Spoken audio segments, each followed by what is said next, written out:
Beautiful. Welcome back to the Uncrowned Podcast. I'm your host, Joe.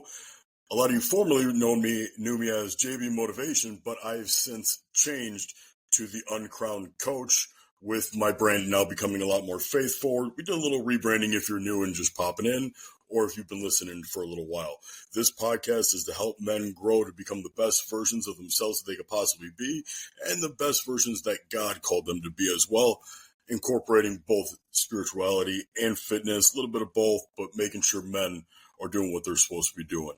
Now, we have a very special guest today. This gentleman, if you don't know him, you should know him. He was, ironically, my first ever guest when the podcast first came out, and I had no idea what I was doing, and I felt so bad because I messed it up, and I almost did it again, but we fixed it. We came back. Mr. David Ziegler Monster. Sir, please.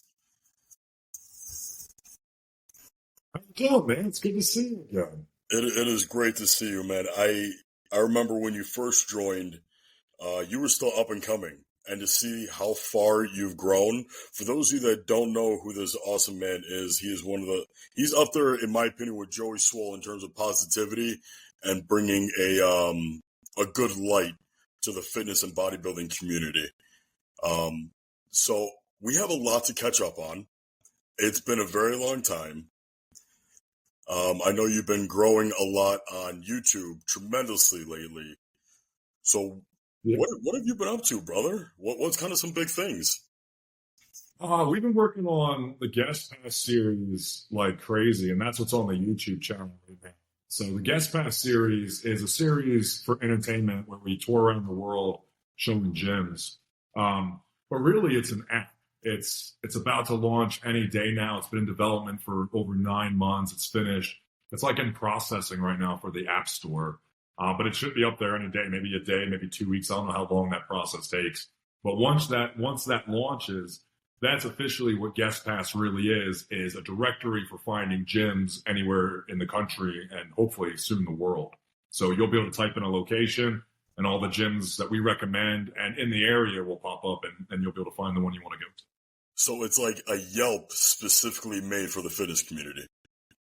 Yeah, in a sense. Yeah, and you can leave reviews on it as well. Every gym has a profile with pictures, with text, where you can buy a guest pass if the gym wants to participate in that section of the app. Like, there's a lot you can do on there. And then for gym owners, they have a community section, like a talk forum, where only gym owners have access to it. So they can go in that talk forum and they can be like, hey, other gym owners, like, what type of lighting are you using? What type of flooring? I had a problem with this. How did you fix it? Who did you call? So it's a hub, not only for people like us to find gyms, it's for gym owners to promote their gyms and have exposure, especially these non-corporate gyms, these family-owned gyms. And then it's a place for gym owners to have a place where they can talk to one another without having somebody try to sell to them or have like this overview of, you're here because of this or this. It's just a place for them to share their gym, share their thoughts, and just talk to one another and all that jazz. I mean, I could totally understand how that could take 9 months of development. That is insanely, that's a lot, man, but that's awesome. I'm very happy for you. I know I'm making my own app right now, and I'm doing it myself, and it's been a pain in my butt.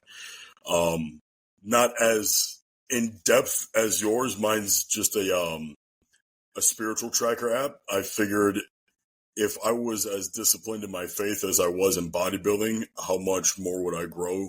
Not only, closer to God, but just as a man in general. And that's been fun and interesting to work through. I didn't even put 2 and 2 together that's what GuestPass was coming into. That's awesome. So what gave you that idea? Yeah, that's what we've been working on. So GuestPass as a concept, we've been working on it for over 2 years. Last August, my videographer and I, we hit our 2-year anniversary for working together for filming gyms and stuff. But yeah, the app took like 9 months to develop with the team. And we used the same team that Helamix used for their app and their website and stuff like that. So just necessity. It's something that I've wanted to do for over a decade, and mostly because when I work the Arnold Classic or the Olympia or any of these expos or I'm traveling, I don't have a lot of time and I need to go to the gym. And then when I search for gyms, when I finally remember to do it, I'm like an hour before I want to train.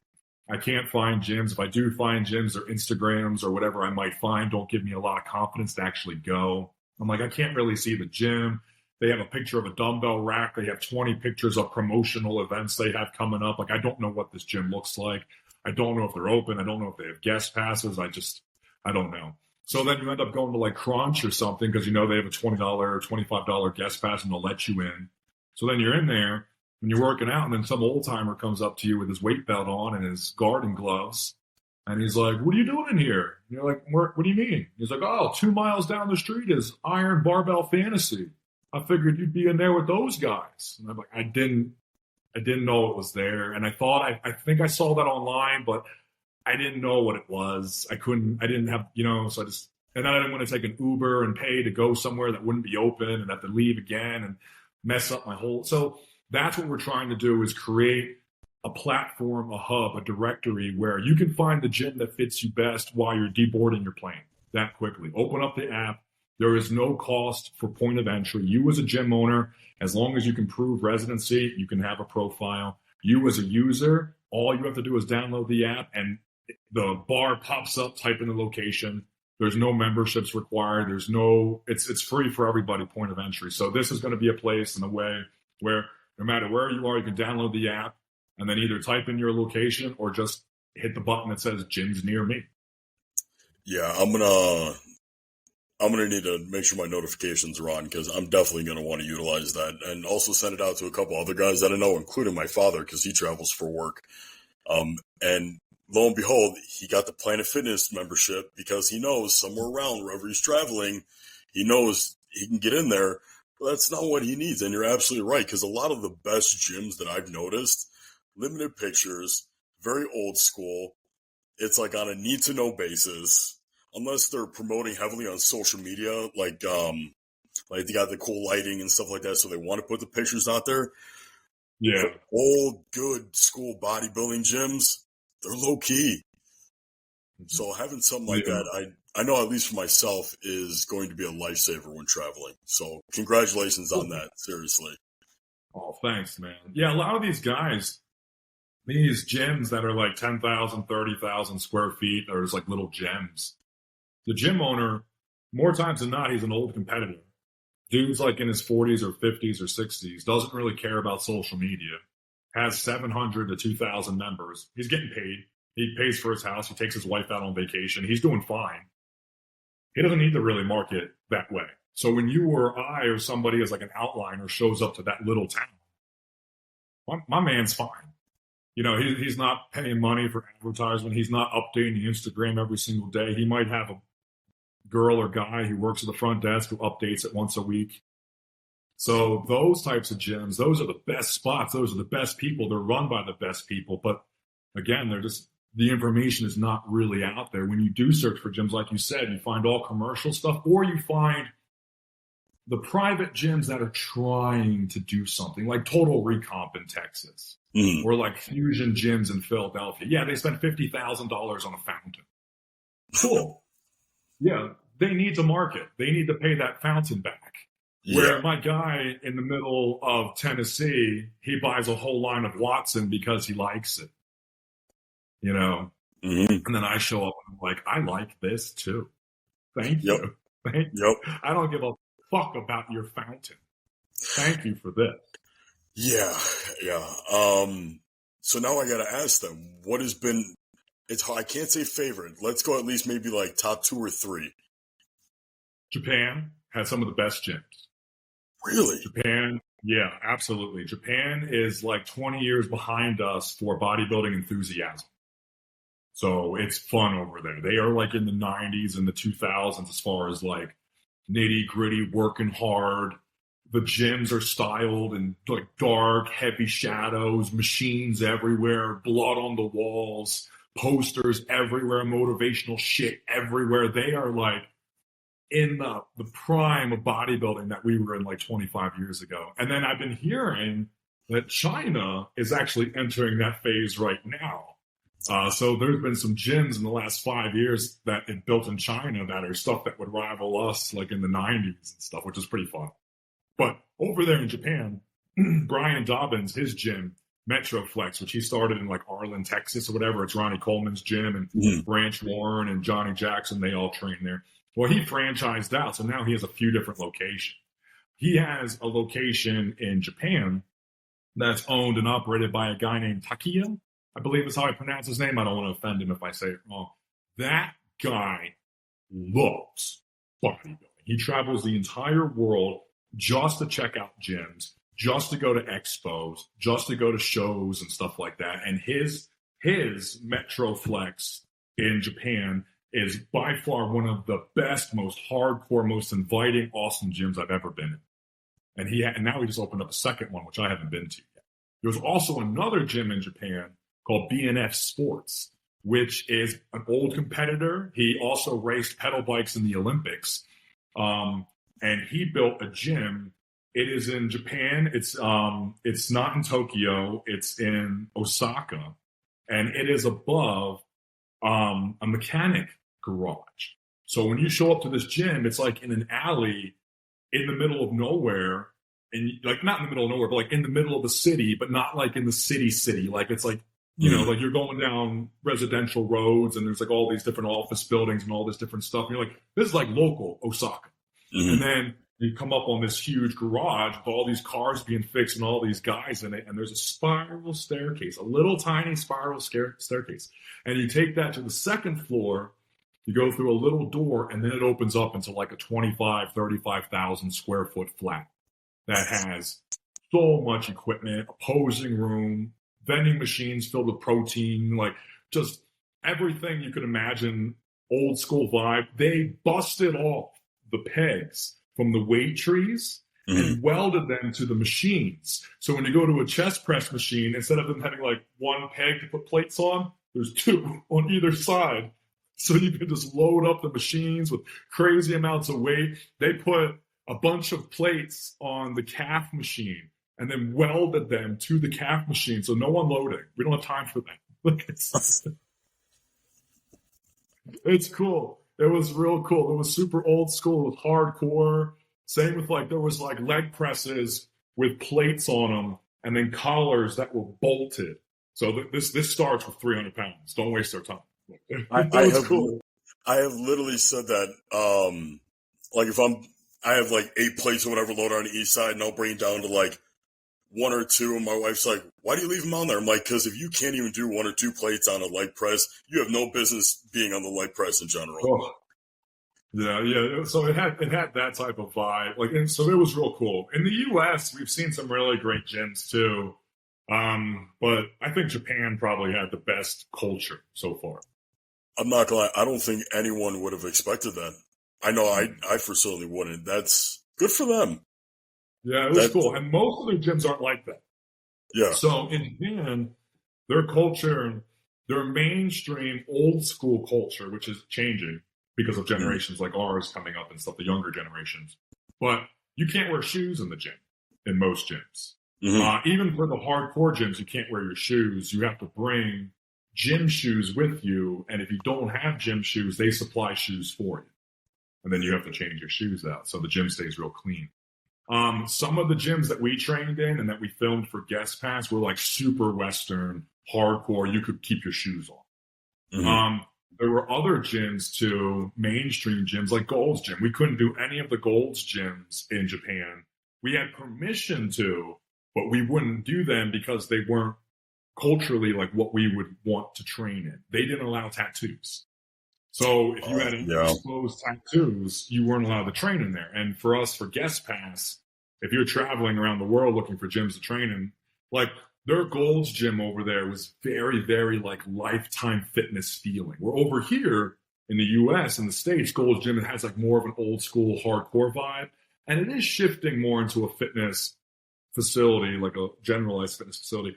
But in Japan, they're all like that. All the Gold's Gyms in Japan are like very clean, very bright, very Lifetime Fitness, very like soccer mom.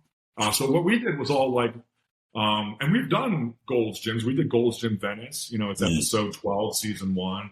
We did Gold's Gym in Chapel Hill, and we like Gold's Gym. We like powerhouse gyms as well. But in Japan, it was like totally night and day different vibes. So the ones that we did, again, they were like privately owned.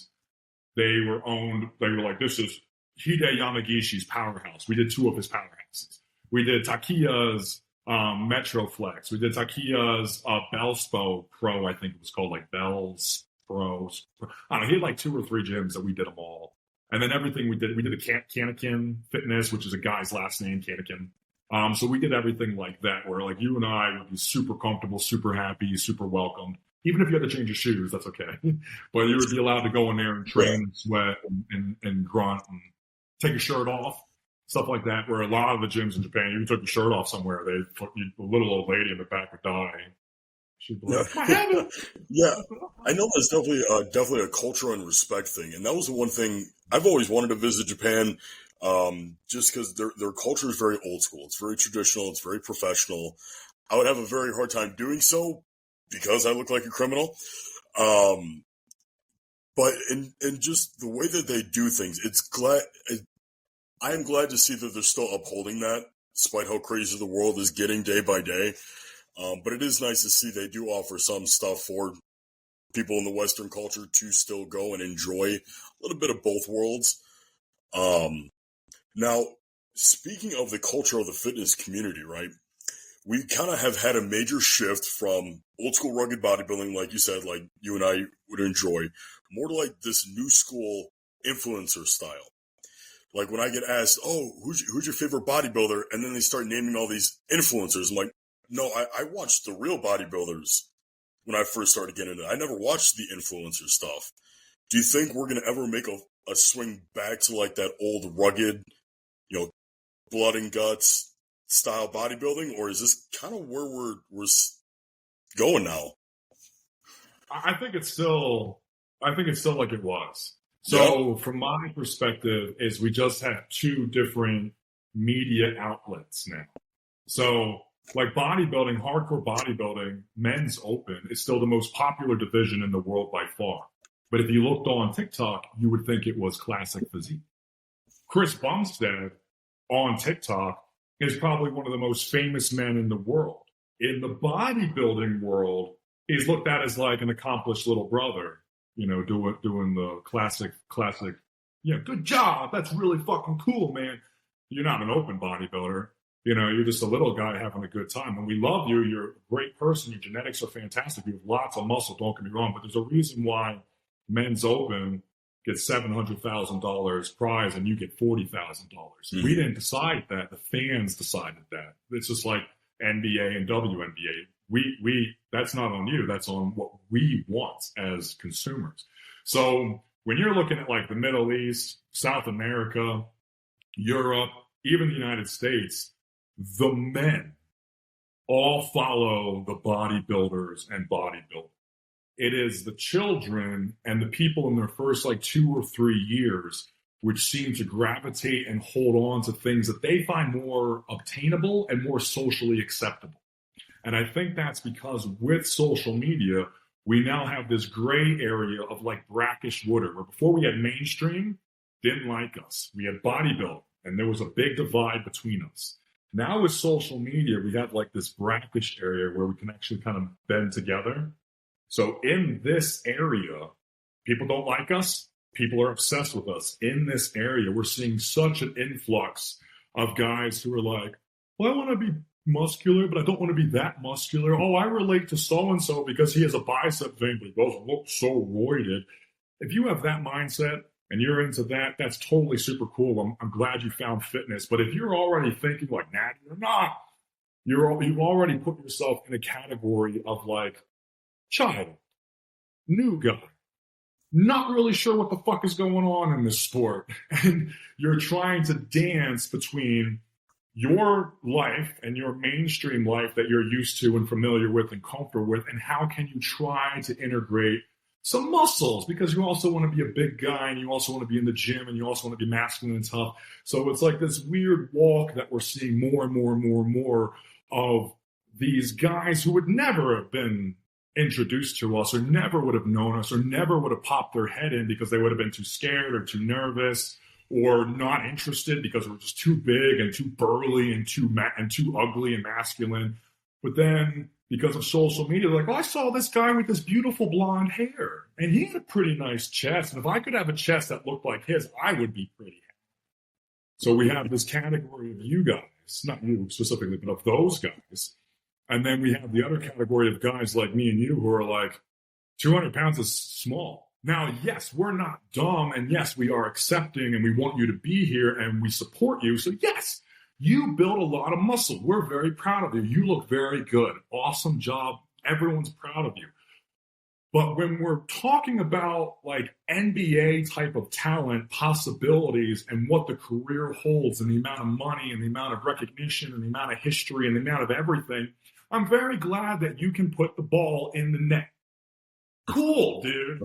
But you have no fucking idea what's going on when the Bulls come out to play. You have no idea what's going on, like in the head of a champion, like power forward or a center. Like, my God, I'm glad you can get a rebound. I'm glad you can hit a 3-point shot. Yeah, you're welcome to be here.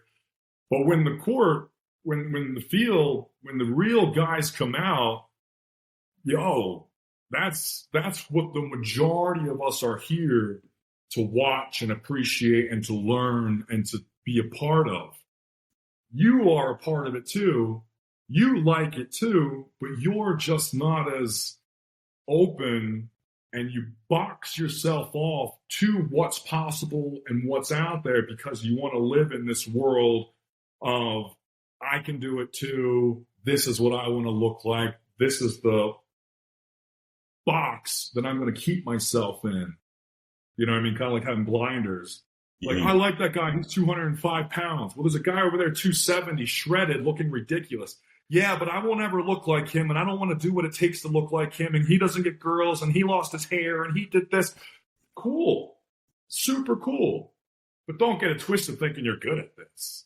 Don't get it twisted thinking that, like, you're changing the bodybuilding world and changing the scene because you personally, all the grown men in the world who are actually part of the sport, like, that's impressive. That is awesome. I'm glad that you relate to somebody on a personal level. I'm glad that Steven made you feel comfortable to enter the gym. That's super awesome. We all love Steven. We all love you. But at the end of the day, muscle talks. Bodybuilding pays the bills. And the only way to do that is to be a grown man with money, with resources, with information, with will, with dedication, with time. And that's the only way to do that. And when you get outside of that, it's my first 2 years of bodybuilding and fitness, or you get over that, I'm surrounded by high school kids and guys in college, that stuff starts to diminish. And then that real championship physique, you know, the guys, after they try for 5 or 10 years, they start to develop this sense of respect. And most guys, though, unfortunately, never get to that level of respect. Most guys never get to that level of appreciation. Most guys never get to that level of even understanding what it takes to do that. And that's what the whole sport is. And that's why the guys who actually know the sport, run the sport, have been in the sport for decades, reward it, want to see it, appreciate it. But when you get a kid or someone who's new, anything development-wise is motivation to them. If I could just have capped shoulders, I would be happy. I like so-and-so. He doesn't look so roided out. This is men's bodybuilding. Nobody looks roided out. He looks conditioned. He looks developed. Right. So we are now exposed so much to media sources that allow those guys to now shine and have support. And it really takes off in the mainstream. But the deeper you go into bodybuilding, the deeper you mine, all of that stuff is on the surface. Mm-hmm. Yeah, I've seen like a couple of the social media bodybuilders actually try to step on stage, and I'm not gonna lie, I think the only one that probably pulled it off pretty decently was Sam Sulek, because every other one I've seen, they don't come in as conditioned, or they'll either win just because based off politics. Sam didn't look that bad, man. He actually has some potential actually taking the sport seriously. I know he's just laid back and he's like, yeah, I'm going to do it. Yeah, whatever. And good for him. But I think that divide that you're talking about is a good separator of like No, you're good for pictures.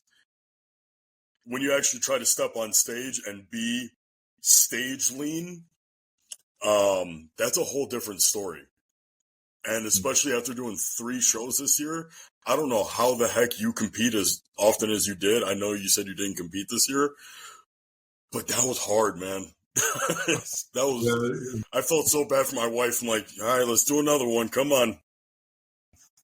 Back in the 90s, the guys would do 11 pro shows a year. Like you hear okay, about, like, so I'm just being a pussy. But that's my whole thing. It's like you have mainstream muscle guys, very motivational, very inspirational, awesome gentlemen. But when you get into the sport, there's no comparison. Like, a 14-inch arm is great and that's awesome. If you don't have one, cool. But when everybody has a 20-inch arm, when everybody has a big barrel chest, when everybody has quads, like that's the sport itself. Mm-hmm. That's what fuels it. That's what runs it. That's what drives it. Brings in the cash. Brings in the people. Is that level? Right.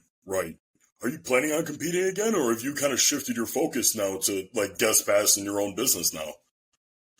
I'm still competing. I took this year off just because last year was like my first official, like real year back with like no injuries, feeling good, putting my foundation back on a little bit because I broke my arms like 5 years ago. And then I was so like in my head with it. I was kind of like nervous and stuff like that about like coming back and presenting again at that level. So I just like over dieted. I wouldn't stop doing cardio, and I lost way too much muscle tissue. So last year I kind of got like strung out, skinny, kind of lean bean looking. And I took 6th in the men's open in Tokyo, which was not bad, but I was just under muscled. And I was talking to the judges, and they're like, shape is good, conditioning was fantastic, but you're just too small, bro. And I was like, all right. So I came in, I think I weighed in at like 214. Which for me is rather like, normally I walk around like in the 260s, the 280s. Yeah. Wow. But I was probably like, I was like 245, 250 at the end of that off season, still trying to come back. So I still didn't have the size I had previously. And then when I dieted, I over dieted, I over cardio, came into like 214, came on stage at like 217, 220, and was just too small. So then after that show, I was like, I'm going to take the year and just take my time to put the size back on. So that way it's like actual muscle and I can diet down with it. And it was not like inflammation and water and pump, you know what I mean? Stuff like that. So I took this year off. Yeah. And I'm back. I was going to say, I saw your post. 300 pounds is your goal? Yeah. The biggest I've ever weighed was about 287. So if I could get back up into like that range, I would feel pretty good. Like back in like the 290s, I would feel pretty good, like full of food. So I figured I'd take this whole year off, back up into like the 260s now. I still have like 8 more months of off season to go. We've been doing extensive testing, so much imaging. Blood work looks great. Heart looks good. Normal size, valves are normal size, walls, normal thickness. Cholesterol's fantastic. Kidneys, liver, everything looks great. Testosterone actually came back at like 580. So my cycle can get tripled, which is fun because I'm already like 260. I've already put on like 30 pounds. So now I get to triple my dosages, which is fun. I didn't realize, I think the test, I was trying to do something different. Normally I run like, a lot of tests, and then I bring in like complementary stuff like MAST or what's in like DECA, anything like that, right? Primobolan, stuff like that. So this year, I was like, well, let's bring the test lower. Let's try to do like a heavy TRT and see if the numbers respond well, and then come in with like complementary stuff like Primo. And that has been working well for me. But then I did the blood work and my test came back and it was like 560. I was like, oh, shit, we should have that at like 1,500. So I'm going to keep the complementary stuff the same, but I'm going to double the test out and then see what the blood work comes back with like that. Yeah. I'm in good position now. I'm growing. I'm getting pumped. I'm looking good. Not abusing the fuck out of shit at all, which is great. So we're in a good position right now. The biggest thing would just be me doing the damn thing, not missing my meals. Yeah, I was going to preface to some of the listeners. This is not medical advice, recommendations, and do not do what we do unless you're under a coach or doctor's recommendation. Just have to lob that in there. But no, health is always first and foremost, which is awesome that you are doing the size that you are and being as healthy as you are is very, very hard to do. So genetically, your body's like, I'm a bodybuilder. This is what we do, which is awesome. Have you dipped into any of the new peptide stuff that's been coming out? Have you incorporated that into your protocol? No. I use steroids, insulin, growth. I've used MK a lot. There was a period when I was on it for like a year and a half. But what it did though was it hurt my insulin sensitivity. Mm-hmm. So my insulin sensitivity is normally like really, really, really high. I forget that number, that like A1C or whatever it is, like your insulin sensitivity test. Mine's just like through the roof. So I'm normally super, super insulin sensitive. And I think that's one of the reasons why I'm able to grow and stuff like that. Like my resting blood sugar is always like 72. You know, I just do a good job at processing, metabolizing food. And then when I was on MK for a while, my A1C or whatever, I forget if it goes down or up, but it went in the wrong direction. And then when I was testing my resting blood sugar, it was starting to be like in the 80s, and it was starting to be like in the low 90s. And I was like, whoa, this is totally not right for me. And I was starting to feel like kind of weird and lethargic and stuff like that. So I came off the MK. I haven't been on MK now for like 3 years, I think it's been, but I've been using growth over the last 3 years. Mm-hmm. And now like my waking blood sugar is like 72, 71. Right. I clear everything. Because one of the things we do for me, I don't know how like everybody sets up their food, but like one of the ways we set my food up is like I have meal one. And then after meal one, 45 minutes after meal one, I start testing my blood. When my blood sugar falls below 85 or 89, whatever, when it gets back into like the low mid 80s, I eat again. But I'm not allowed to eat until then. And so if I eat before, it means I'm ahead of digestion. If I wait too long, it means that my blood got too empty. So that's one of the ways we do things is meal one, blood sugar. We wait 30, 45 minutes, start testing your blood sugar. Once it falls below 85, meal two. So that's what I was noticing too, is like I would have meal one, and then it'd be like an hour later, and I'd be like, my blood sugar is still like freaking 92, 95. Like this is like, I'm not using my food. I'm not processing my food. I'm not metabolizing my food. I'm having a problem. Wow, that's actually really good. I never even thought about that. That's extremely systematic. That's a good way to help make sure that you're utilizing all the food that you're taking in instead of just being like, oh, time to eat. I'm starving or I'm not hungry at all. Yeah, because you have digestion too. So if you're not digesting your food, you're not metabolizing it. It's just sitting in your guts. You know what I mean? Because you have digestion, metabolism, all of it. So that's one of the tools we use is just testing blood sugar. Did you use your food or not? Mm-hmm. You know, and when it's used, add more. If it's not used yet, you just gotta wait a little longer. You know, that way you don't have like bloating and fat problems, like fat storage and stuff like that as much. Yeah, I mean, feel free to drop your plug too, because I know you just landed an awesome new partnership. Oh, with Merrick Health. Mm-hmm. Yeah, I like working with Merrick Health a lot. Yeah, they're a good company. They're for sure a good company. Yeah, we offer a lot. That's where I send all my clients to go. That's where I get mine done. If we can't get it through our doctor and the VA takes forever because the VA sucks, that's going to be my plug, is the VA needs to do better. But no, that's awesome. I know. So you had to have competed at 214. That you were the heavyweight, right? Yeah, I was a heavyweight. Okay. So are you trying to get into the super heavies now? Yeah, well, normally I compete at like 250. That's my normal weight to compete at. Jeez. Because I've competed the first two shows, times. I'm sorry, 31 times you've competed? Mm-hmm. Yeah. Lord. So yeah, like that's what you said. Like, so I started in 2004. I started competing in 2007. I started bodybuilding in 2007.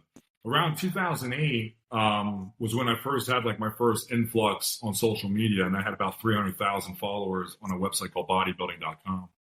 It was called Body Space, and it was like the very first like social media account we had. Because I started bodybuilding before like YouTube came out. So it was like 2009, 2008, and then bodybuilding.com took off for me, and I had like 300,000 followers there. And I was voted most inspirational profile for like many months. And then they did a bunch of interviews with me, like Amateur of the Month and Star on the Rise, Ziegler Monster. And like people thought I was like, I was like Sam Sulek at the time. Like people were like, you're going to be Mr. Olympia. You're crushing it, man. You're 19 years old. You have like 5 natural titles. You won NABA Nationals as a natural. Like you're doing great. And then Sand Nutrition picked me up. I was sponsored by Sand Nutrition. I had a salary gig. I was traveling all over the country. I was working the Europas, the Arnold, the Olympias. Like everything was going really well. Came back in 2011 after competing in NABA. Got into the NPC. Won my first NPC show in 2013. So then it was 2014. I was going to go try to turn pro for the first time, and everybody was watching me. I had all this publicity. I had all this, like everything was behind me. Gym was sponsoring me. A supplement company was sponsoring me. Everything was going really well. Had a big following. And then I lost. And that sucked. And then like Sand stayed with me for like 2 more years. And I tried like 2 more times. And I lost and I lost. And then I was about the age of like 25, 26. Just like 10 some years ago. And then they were like, hey, you had a lot of potential, a lot of promise. We stuck with you, for your early 20s. Now you're in your late, mid-20s. And we just don't think it's going to happen. So we're done with you. We're done. So, yeah, so they left me.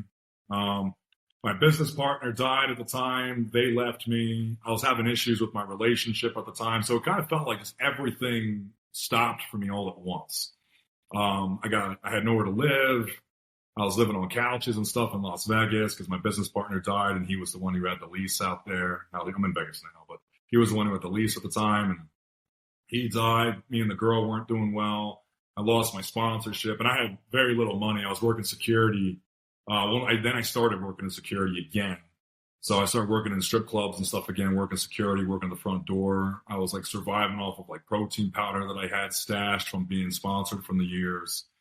And things weren't going well for me. I kept competing and I kept winning local shows and regional shows. When I get to the national level, I would lose. I'd get like 9th, something like that. So I was getting like no recognition. I kept getting older. And then somebody one day was like, you should make a TikTok. And I was like, maybe. I probably will. I mean, I do all the social media for clients and stuff like that, so I'll make it eventually. And then like a month went by, and this guy who was running the lab at NC State, he was working with my wife, who's also a professor and stuff like that. He was talking to me. He was like, you have a TikTok? And I was like, no. And he was like, well, I can tell you that I'm like a grown professional man in my 60s. And I was like, okay. He was like, and I watch TikTok. And I was like, okay. I thought it was, mostly kids dancing. And he was like, I watch TikTok. And he's like, and it influences me to buy stuff. He was like, I'll be on TikTok and I'll watch a guy show a tool for woodworking. And I'll go buy the tool. I will. And I was like, you will? And he was like, yeah, dude, I don't know if you're on. I know you do this, but like, I think you should be on it. And I was like, okay. And I went home, and within like 2 days, I made a TikTok. And within the first day, I had like 70,000 views on my first video. And that like turned my career around, because my career started here and it felt like it went like this. And then it felt like it plateaued, and then it felt like it just dropped into the basement. And then I had a couple years down there where I almost killed myself like 7 times. I was so depressed. I was so sad. I was sleeping on the floor in a roach fucking apartment complex in South Central Las Vegas in the shadow of the airport. People trying to break into my house every day, like stepping over crackheads and heroin addicts with like needles out of their arms, like to get to my freaking motorcycles. I didn't have a car. I had to sell my car to compete, and then I lost that show, so I had no car anymore. And I was maxed out on all my credit cards and buying protein powder. So I was just like, man, my life sucks. I'm a has-been. I had an opportunity. I didn't deliver, and this is what happens when that happens. And then TikTok came, and all the guys were like, it's okay, you lost. Like, you have good information, you have big muscles. Like, we like to hear you talk. And I was like, really? You think I'm big?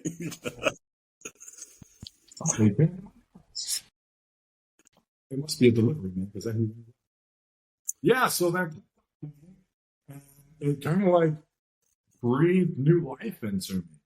And with that, we started getting views, more clients, and more and the sponsors came back, because at the time, and the sponsors came back. And then when the sponsors came back, we just started doing more projects like GuestPass and the road and more. And I was still competing, because for the longest time, I thought competing was the only thing I had to try to pull me out of the hole I was in.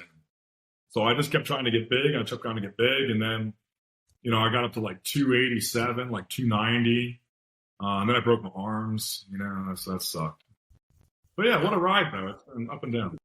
Yeah, I mean, what it sounds like. But that's awesome, because you don't hear a lot of stories like that isn't of a girl dancing, like going from like down bad, all of a sudden now you've made a lifestyle out of it. Because the only time I've really seen that is when a girl like flips her hair and then she has 17 million views and now she's famous for some reason. But your story is actually genuine. You post similar content to me, is where you want to inform people, you want to help people, and you just love people doing better, which is absolutely awesome. I'm kind of in that lull of trying to figure it out now, because I was growing about 100,000 every single month. Like, I was freaking crushing it, getting clients. I had my own merch. And then I had a really bad breakup where it sent me into like a spiral of addiction, where I was inactive compared to what I was for like 2 years. And now God finally called to get me back on it again. So now I'm trying to figure out if TikTok's still the move or if I'm going over to Instagram now. But I wanted to ask you, you saw tremendous growth on YouTube, like out of nowhere again. Is YouTube still where it's at? Well, for the GuestPass stuff, it's one of the only platforms that can host it. So I really don't have a lot of choice as far as like that series goes. Because I could like put it on the app and I could rent server space and I could host the videos myself, but then they wouldn't get seen, as far as like a series for entertainment. So for YouTube, I do better with the long form content than I do with short form content on YouTube. But that's because for the last 2 years, we filmed 100 episodes of GuestPass and 50 episodes of The Road. So it took like a year or two for the content over there to have an establishment. So like for the longest time, because the very first year that we were working on YouTube and working on GuestPass, we only put out one episode a month. And that was because we were trying to get ahead of everything. So we were showing proof of concept, and we were getting recognition and we were getting followers for it. But you could absorb all the content in an afternoon. You could go to my YouTube channel and you could watch 4 episodes of GuestPass. Each one is 5 to 20 minutes long. And within an hour or two, you were done with my channel. So there's like real no reason to subscribe or come back. And then you'd have to wait 4 weeks for another GuestPass episode. So like the channel was just kind of there as a proof of concept. Like, this is what we're doing. It's coming. Now we have 100 episodes filmed. We've only posted 40. So we still have 60 or so in the pipeline right now, and we post every single Friday. So now that we post every single Friday, GuestPass has season 1, 12 episodes, which took a whole year, 1 episode a month. But now season 2 is out. We post every Friday. Season 2 is up to episode like 30. And then we have The Road, which is up to episode like 23. And each road episode is 20 minutes to an hour long. Each GuestPass is 5 to 20 minutes long. So now you can come to the channel. You can watch content for 5 days straight and probably still not absorb it all. So there's like a reason to come back. There's a reason to subscribe. And now we post often enough where there's a reason to be like, oh shit, it's Thursday. Is there a video coming out at midnight? And stuff like that. So once that consistency and once that backlog filled up, then it actually became like a real channel as opposed to just like hosting a couple videos. But it took 2 years. Yeah, I mean, it was cost me $10,000. Yeah, right. No, it was super cool because I saw you post like, hey, we just hit this many thousand subscribers, feels good. And then out of nowhere, you posted like 3 times that your number. You're like, what happened? And then you did it again, and it was like 4 times that number. And I'm like, look at this guy over here. In the last 30 days, I actually have the number right here. I can tell it to you. Let me hit refresh. In the last 30 days, right, for YouTube subscribers alone, we have done 135,000 subs in the last 28 days. Yeah, 28. So we have 172,000 subs right now. So 28 days ago, I had 35,000 subs. 30 days ago, now I have 172. Great. That is awesome. I'm so happy for you, man. Again, taking it back from when we first spoke to seeing where you are now, I couldn't be more happy for you. In my opinion, there's very few people in this industry that deserve it, and you're definitely one of them. Oh, thanks, man. Yeah, we've done 683,000 views of long-form content in the last 28 days. That's cool. All right. Cool. I might have to start getting into the long-form. I've never really, besides the podcasting stuff, I've never really been a long-form guy. It's hard, and I don't do it. I don't do it. So I hired a company, and that's why I'm literally $100,000 into the channel. That's not exaggeration. That's not a joke. It cost me $100,000 to do this. Wow. Yeah. So I hired a company called Rising Sun Studios, and without even paying them, without even paying him for the day or for the post-production, as you can imagine, to get to a city, you have hotels, cars, planes, the whole nine. I mean, one episode on average can cost anywhere from $2,000 to $4,000. I got 140 of them. Wow. Yeah, but I mean, that YouTube money, though, that does hit a little different once that starts coming in. Well, that, and then we also charge the gyms, and we have sponsors as well. So we charge anywhere from $4,000 to $10,000 per GuestPass episode, and then we also have sponsors and stuff behind it as well. So the revenue for it is substantial enough where we're not in the red with this project, but we're also not in the black being super profitable either. We're just able to make it happen right now, which hopefully in the next year or two, the app is really what then evolves this into the next level of monetization. Yeah, that's what kind of my goal with my app was. I had my community, I have, my following, whatever. But I wanted to create something that people can use and grow or utilize every single day. So it's really cool that where we are at with technology now is, guys like you and me are able to create something like that. Whereas before, everyone's like, oh, you should make your own app. You're like, I don't even know where to start with that. They're kind of gatekept by these giant tech companies. Unless you're a super nerdy developer guy and can code your own from scratch. It's really cool to see a lot of opportunities being opened up. Yeah, what? I paid for it. I had to. Yeah. Because GuestPass is LLC'd, and we're copyright wrote as well. So we have our little R and everything. But because of that, we're really a SaaS company. We're software as a solution company is what we really are. And that's what GuestPass is. So to be able to have that, own and operate it, sell marketing space, have all of those options available to me, I had to own everything. Mm-hmm. I couldn't use hosting platforms for anything. So if a company was like, hey, we can build your app for free with our website or pay a monthly subscription, it wouldn't be mine. It would be hosting my intellectual property on their service, on their server. So to be able to own it, to be able to sell it, to be able to market it, and to be able to take in money for advertising space and stuff, I had to literally own every single inch of it. So I had to hire a company to build it.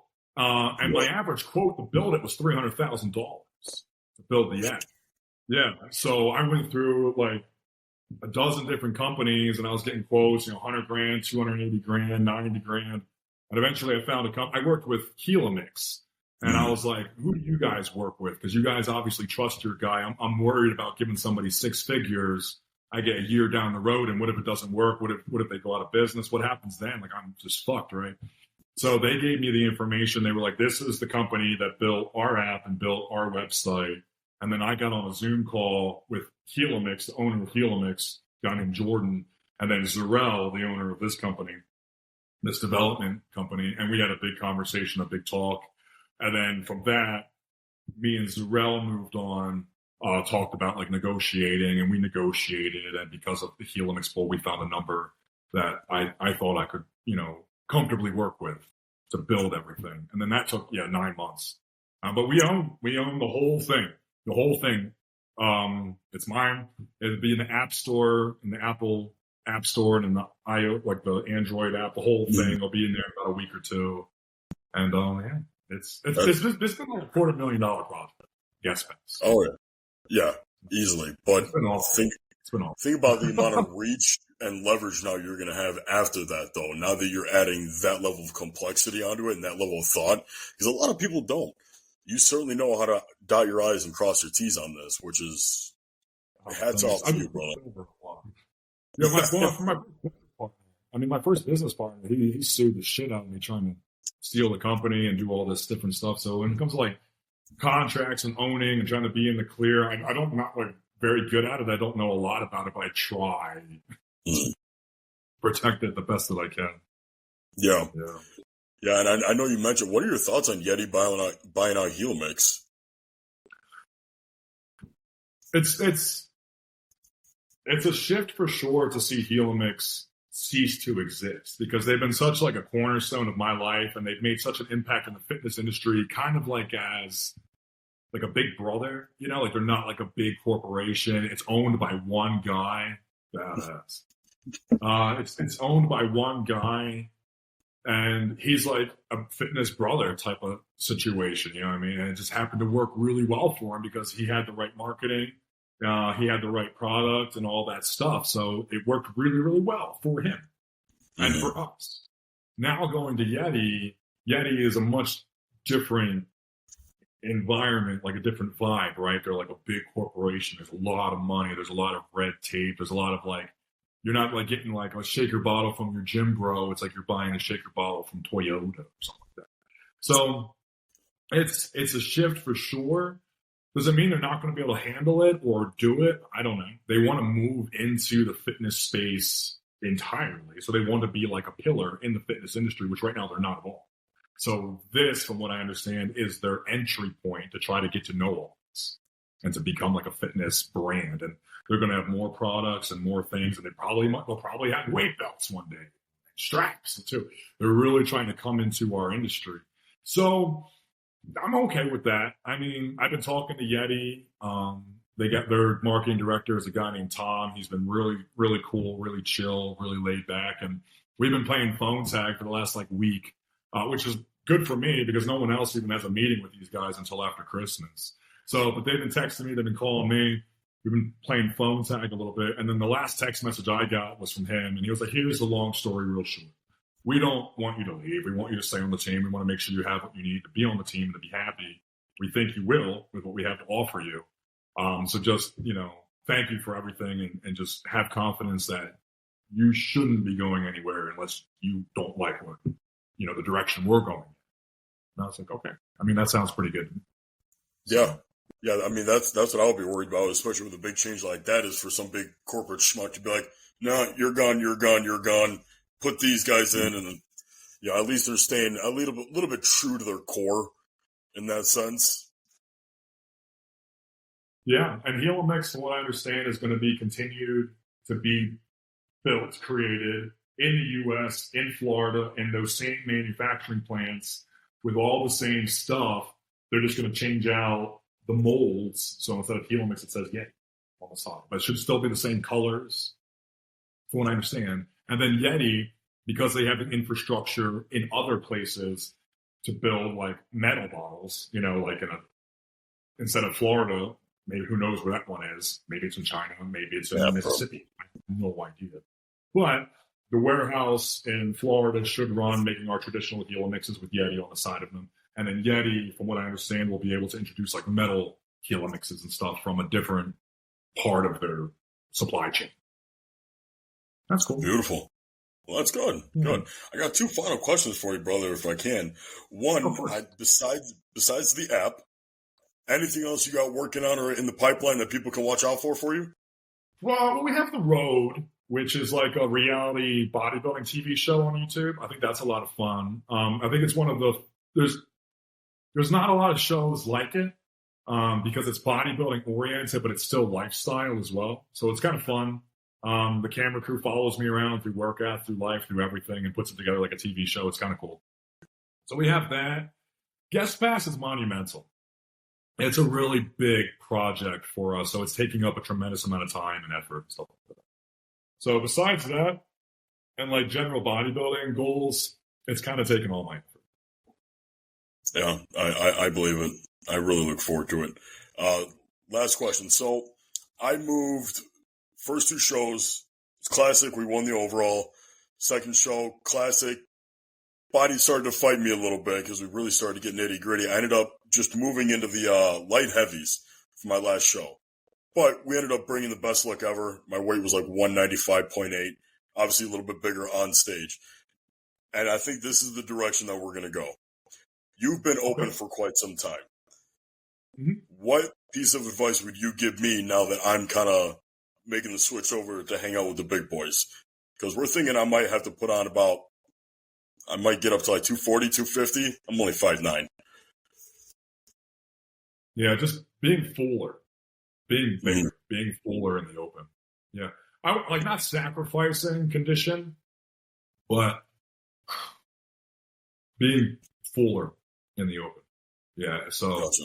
the amount of food that we carve up with to have that full look, oh, dude, it's like 3,000 grams of carbs in 2 days. It's just so much, you know what I mean? So that's the difference is instead of like being like super tight and super dry and super lean, you're going to want to come out like tight, full. I mean, like even our guys, sometimes they have like a wrinkle in their glute underneath of the cheek and like a wrinkle in the back under the lat sometimes. But like, as long as the skin is tight, the veins are out, some striations are popping and you're full. Yeah, that seems to be a much better recipe, which is one of the mistakes I made last year in Japan. I just came in such incredible condition. I probably should have gone into classic because if I came down to 209, I could have done classic. And since I was like 216, I mean, I was depleted and string being to the max. But because of that, I would have maybe done better in classic because I would have had those sharp lines and that aesthetic flow and stuff like that, which is great.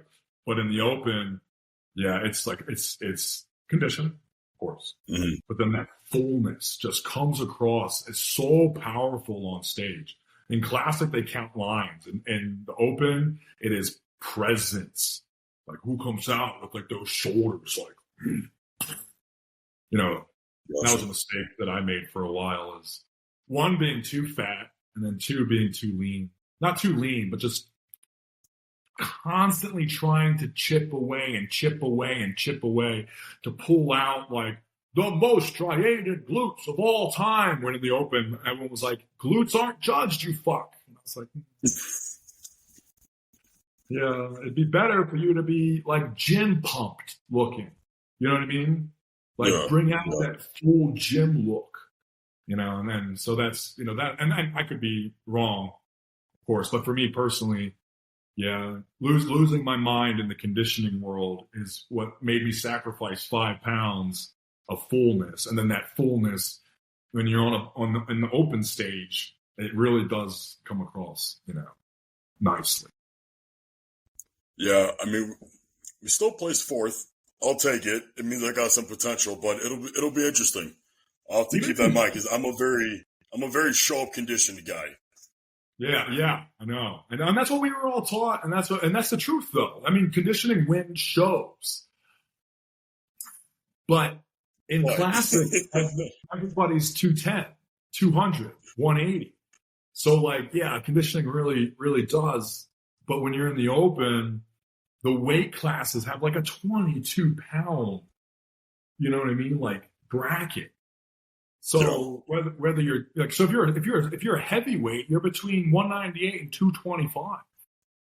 So like that gap is not so you can, have like very structured classes of great conditioning to see who's the sharpest. It's so you can pump up and fill out and be huge, Mm-hmm. That's awesome, man. Well, as we wrap up here, I just want to say thank you again for coming on. It's been great talking to you again. Great seeing all the things that you've been doing. It's been a very long time. I can't wait for the app to come out. Give that a shot on, check out all that has to offer. For anyone listening or watching, whatever, where can they find you? Where are your plugs at? Drop anything you want, anything you can. I'm just Ziegler Monster for every social media, every website, every email to Ziegler Monster. That's awesome, brother.